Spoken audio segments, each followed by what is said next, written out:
जय श्री राम। मैं मुकेश दुबे पुनः आप सभी के सामने उपस्थित हूँ रामायण पाठ लेकर। पिछले भाग में पहले हमने सुना था अयोध्या कांड भाग 9।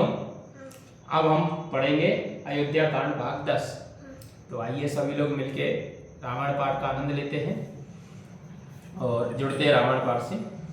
कि परम पूप तु बचन परे सकौ पूत पति त्याग, कहसे मोर दुख देख बढ़े कस न करबो हित लागे लगन सिय रामचंद्र शंकर हरिओम।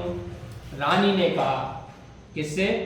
मंत्रा से। रानी ने कहा मैं तेरे कहने से कुआं में गिर सकती हूँ, अपने पुत्र पति को छोड़ सकती हूँ, क्योंकि तू मेरा बड़ा दुख देख कर कहती है, मैं उसे अपनी भलाई के लिए क्यों ना करूंगी। के कुबरी कर का बोली के कपट छुरी और पाहन टेई, लखाए नारायण ने कटे दुख कैसे चरे हरित तेने वाली पशु जैसे। कुबरी रूपी कसाई ने कपट रूपी छुरी की हृदय रूपी पत्थर पर तेज करके कैकई को अपनी बात मानने के लिए स्वीकार कराया। कैकई अपने पास के दुख को वैसे ही नहीं देखती है जैसे बलि पशु हरी घास को चरता है, पर आसन्न मृत्यु की ओर उसका ध्यान नहीं रहता है।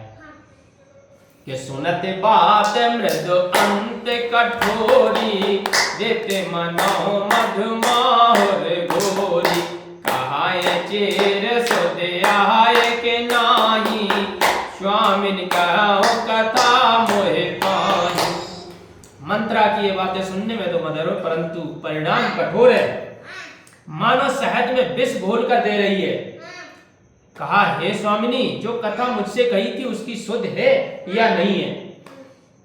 तो कि दोई वरदान भूप सन थाती, मांगो आज जुड़ावो छाती, सतह राज राम बनवासु, देहुले हो शवती हो लासु।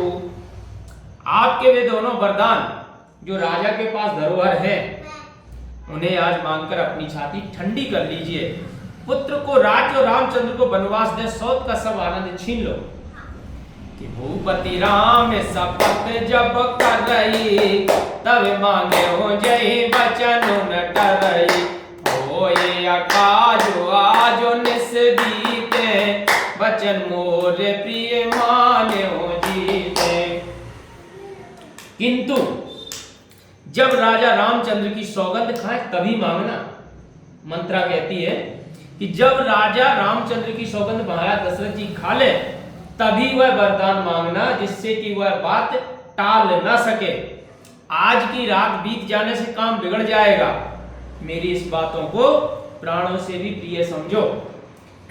कि बड़े को गात कर पात किन, कहस को ग्रह जाओ, आज सवार हो सजग सबो, सहसा जनपतिया हो लखन सिय रामचंद्र शंकर हरिओम।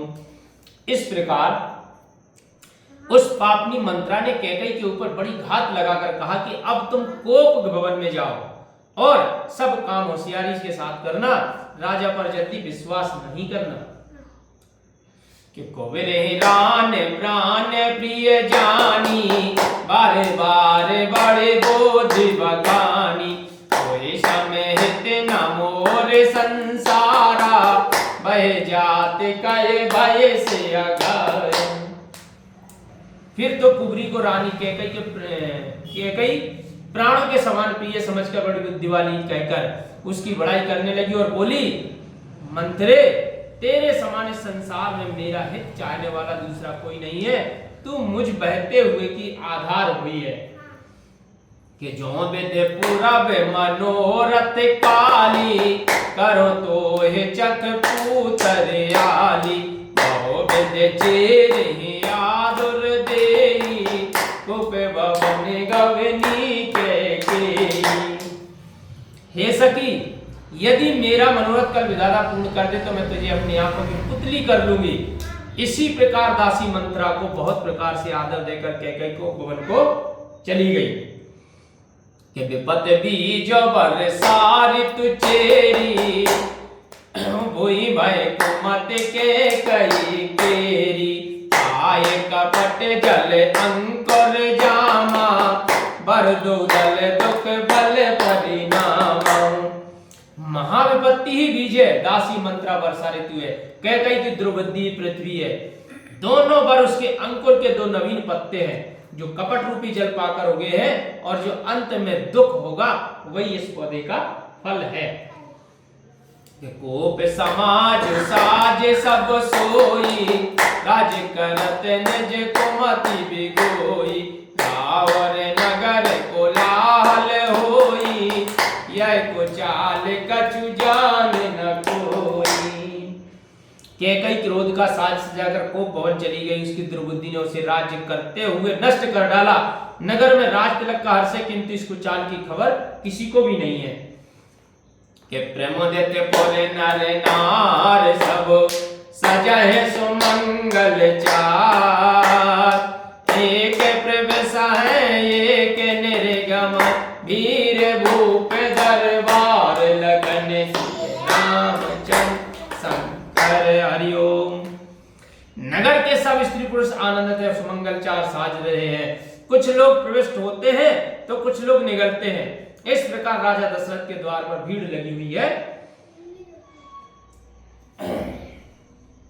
बोलो सियावर रामचंद्र की जय।